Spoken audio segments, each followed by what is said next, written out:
Cutting hair on the top with scissors does not need to be intimidating. Let me show you how easy it can actually be.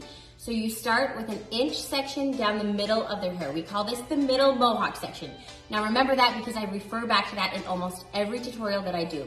Then all you have to do is pull that hair straight up. So you're gonna comb it straight up and you're going to decide how long you want the top of their hair. I'm going to cut about that much. Now that first cut creates the guide for the whole top. So what you're going to do is then you're going to take some hair that you have cut and some that you haven't and pull it up and match that first cut. So there's where I have cut, there's where I haven't, and I match that cut.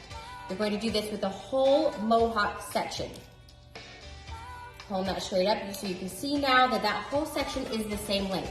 Now all you have to do is comb that mohawk section over to one side.